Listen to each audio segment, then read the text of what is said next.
In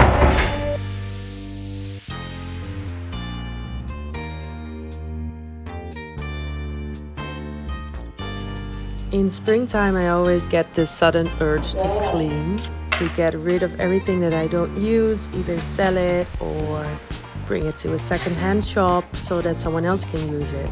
And I felt the same in my studio.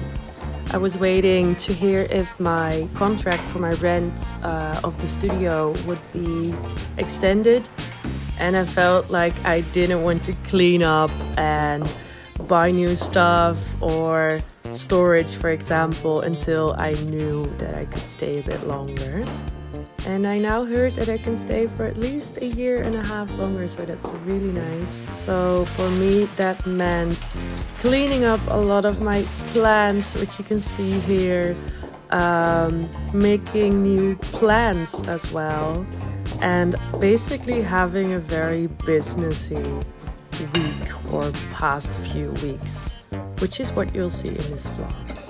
If you're new here, my name is Roxy. I'm an artist from the Netherlands and I do this full-time. I have a studio where I live, where I paint mostly large-scale oil paintings of people, very colorful, and where I occasionally do commissions as well.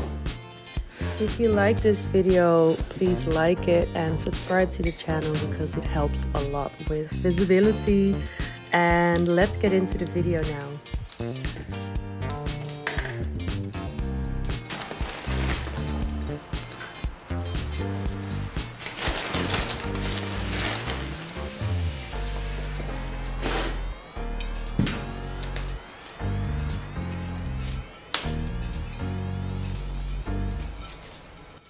I always love doing a little spring cleaning, and for me spring cleaning also means repotting all of my plants, seeing which ones I like, seeing which ones I don't like.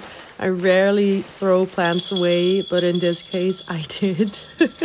I have this mother of thousand plant that you can see on the footage here, and it makes these tiny little baby leaves, and every time a little baby leaf falls, it makes a new plant. So at some point, I think I had like 6, and I didn't even like them. I think they're, I don't know, they're kind of ugly too, and they just spawn like crazy. So I never really throw plants away, but in this case, I was like, you know, they take up so much space. They're so aanwezig in Dutch. They're so there. Let's just get them away and get some new ones that make me happy. And I think that's the case with all my spring cleaning. Like maybe you have that too, but just throw out the stuff that doesn't make you happy and you haven't looked at for months or maybe even years, and just get something new that you do like. So there's a new energy in the house. I noticed that once I started cleaning my studio, I actually cleaned my house as well. And I just sold a bunch of clothes on this secondhand app. And they were all pieces that I still really liked, but that I just wasn't wearing that often. And mostly I just wanted the space for something new, I guess. I'm definitely not a minimalist, but I do like refreshing my clothes and my house every once in a while, just to like feel fresh, because sometimes you look at something for years. Like I don't buy a lot of clothes, and sometimes you just want to make new combinations, like if it's clothes, if it's furniture, if it's art even. Like I do a yearly sale of my art, actually, just so I get rid of the stuff that's been in my drawer forever, that's still really nice, but that just makes room for new stuff. And I haven't done one this year actually, so I think I'm gonna do one this year still. I just have to find like the right time to do it. So let me know if you want to see an art sale, because then I'll have like a actual incentive to do it. Anyway, spring cleaning always makes me feel super refreshed and makes me more appreciative of the things that I did keep. So that's, yeah, for me, that's like a necessity every year.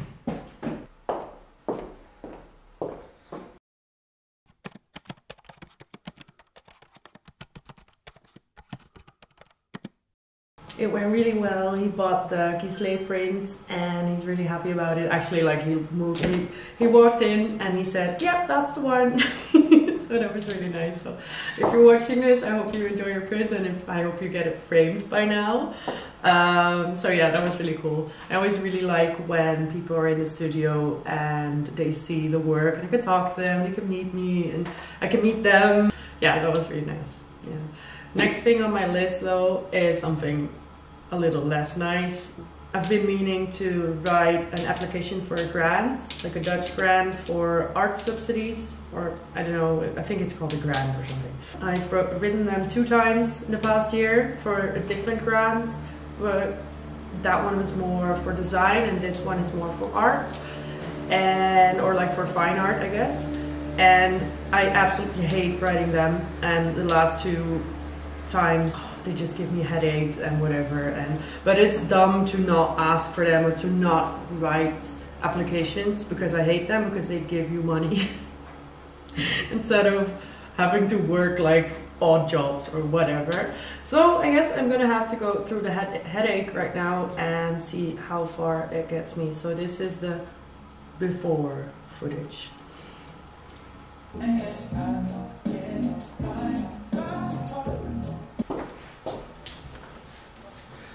I'm literally 10 minutes in and I'm already finding distractions on my phone.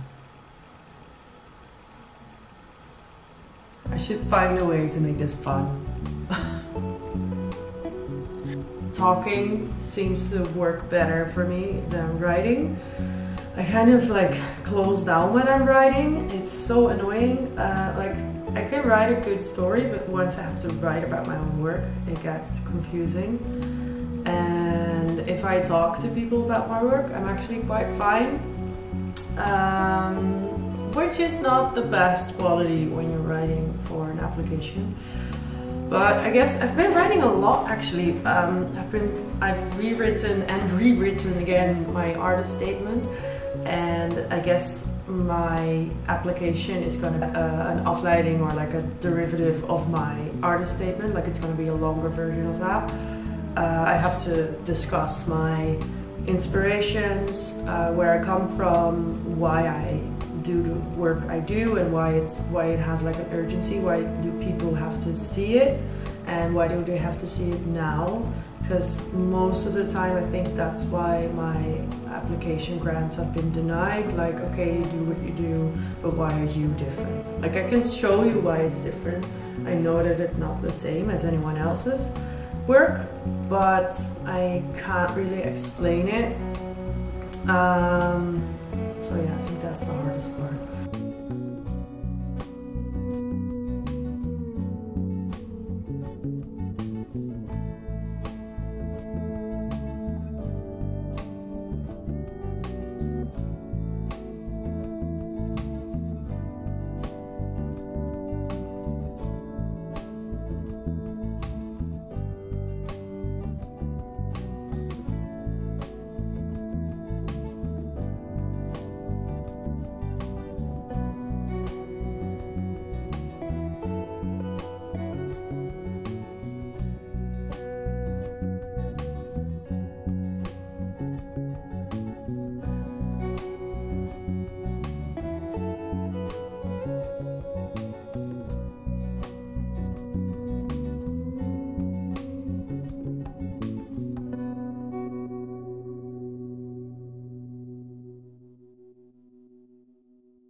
Welcome back to my TED Talk about my grant application. It's been about 5 hours now. I wrote the first draft of the first part of the application about my inspirations and why I make the work that I make. I actually wrote 3 pages, which is quite nice, and I am 100% gonna edit this after. I'm now writing the second part of my application, which is the plan for the coming year. I'm gonna write the grant application from September, so that will be until September 2023. Oh my god. So it's hard to do that, since that's like a half a year in front of me, and then it's like another year. So yes, I am thinking about that now. The mistake I made with previous applications was that I just got lost in all the possibilities. Not that I don't know what I'm gonna do, it's just that a year seems so long. And then I'm like, oh, but I could do VR and I could do 3D and I could do sculpting and whatever, blah, blah, blah. But it's not necessarily what I do. I could, and maybe I will, but it makes no sense to write that in an application that's about your work now.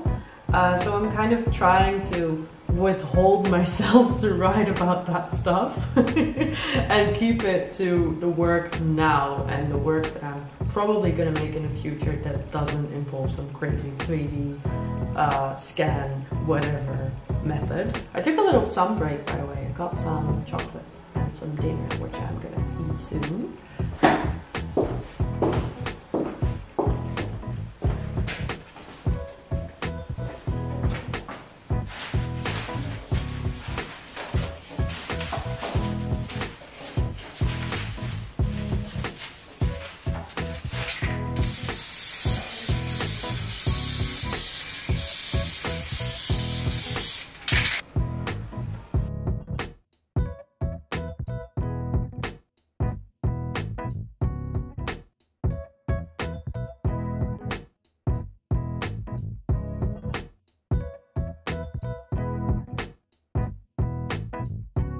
I'm gonna end this vlog here. I showed you a little bit of the collage. Finishing product will be in another video, probably a separate one, not a vlog. Thanks for watching, and don't forget to like and subscribe because it helps a ton with visibility. So thanks for watching again, and see you in the next vlog. So bye bye.